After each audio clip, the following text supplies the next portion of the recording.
Hi, and welcome back for another daily dose of anime recaps. In this episode, we'll be covering episodes 7 and 8 of the anime Spirit Sword Sovereign. So sit back, relax, and enjoy the video. But before we begin, don't forget to smash that subscribe button and hit that bell button so you never miss an update from us. Qin Shan saves Chu from Ping's attack and greets him with a warm smile. He tells him that his information about Fengqi Mountain is a true treasure. Ping asks Qin Shan not to get involved in their family's affairs. Qin Shan tells him off, telling him that he does what he pleases and no one can stop him.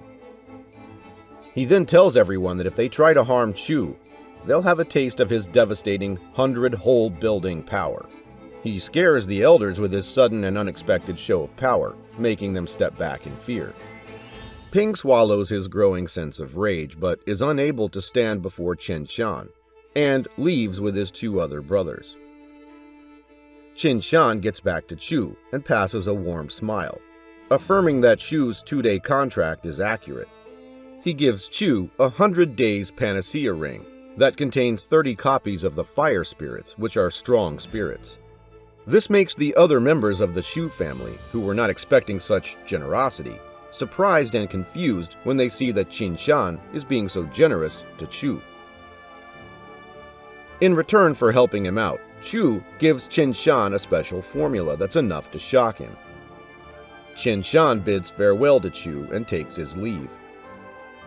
Chu then officially takes the position of family master through a short but meaningful ritual, and asks the people of the family if there's anyone who wants to take the family's gold seal away from him. The people of the acclaimed Chu family accept the young and ambitious master as their leader, and all the loyal and talented guards pledge their loyalty and vow to support Chu by lining up for him. Chu gives everyone a potion of medicine which makes them very happy and excited. Then he makes a bold promise to them. If they are loyal to the Chu family, he won't treat them badly. He announces that Ping and the two other elders have been banished from the family, which makes the people of the family hesitant to accept the sudden declaration at first, but soon acknowledge Chu's decision.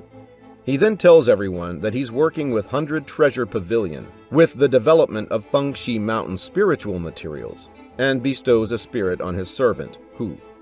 Upon returning back to their mansion, Chu senses that something is troubling Lu. He asks her politely and respectfully about it, and she tells him that she wants to be of use to him. But her low average abilities are stressing her out and causing her to feel anxious and inadequate. Chu is ever kind and patient with her, telling her that her staying by his side is the greatest help he's receiving from her. Chu is a great source of support and kindness, and it's clear that he values her company and help. This makes Lu happy.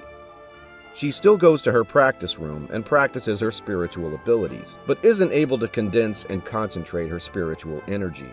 After clearing out his thoughts and focusing his energy, Chu enters his practice room and calls forth the Nether Wolf, who is in a state of rage due to Chu killing his master.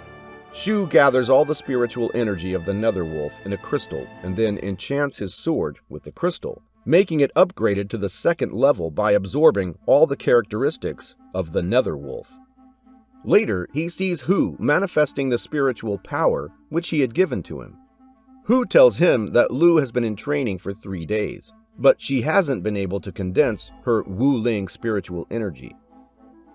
At the 100 Treasure Pavilion, the Grand Mistress Yen orders Qin Shan to observe Chu's every move.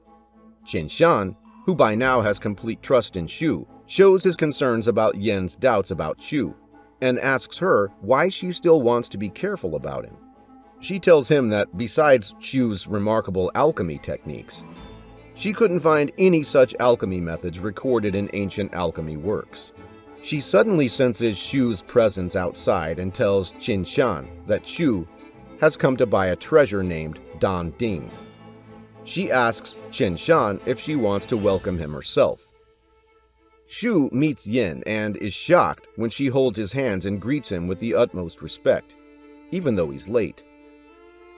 She expresses her excitement over him buying Dan Ding, and she gets closer to him, making him a little nervous. She then appreciates his help with the Fengqi Mountains and pays her thanks to him. Chu tells Yin that he wants Dan Ding just to enhance his practice potential. She takes Shu to a room containing different Dan Ding treasures, shows him some other treasures in the room as well, and explains their details to him, and then takes him to the Dan Ding section. She lets him pick any of the Dan Ding alchemy devices. After Chu moves around a bit and chooses the Mo Dan Ding, which holds some other secret treasure that Yin isn't aware of, the two of them finalize the deal. As Chu leaves, the head of the Shui family, Master Zhang, comes to Yin and wants to give her a unique item in exchange for some information.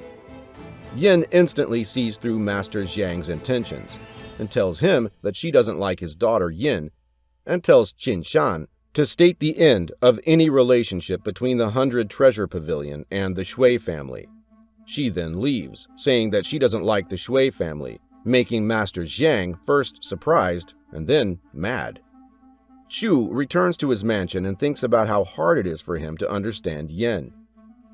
He breaks the stone he got from Mo Dan Ding and draws out a little glowing bead which contains an intense amount of poison inside it, enough to make any poison master snatch it upon the first gaze. He calls upon the spiritual energy of an old acquaintance named Zhao Jitiab and destroys it in anger, saying that he hasn't forgotten the attack from Zhao Jitiab. Somewhere, the banished 3 elders of the Chu family plot against Chu and tell each other that Chu had already made arrangements to receive help from the 100 Treasure Pavilion family. An elder complains to everyone about how Chu tricked them, making them expelled from the Chu family and left to be completely isolated and helpless. The main conspiring person, Yang, suggests everyone kill Chu. One of the elders likes Yang's idea, but the other one shows his concerns, saying that if they harm Chu, the 100 Treasure Pavilion will not tolerate them. Ping speaks up and says that they can take hold of the Chu family by killing Chu, and stresses not to pass this opportunity to loot all Chu's wealth and materials.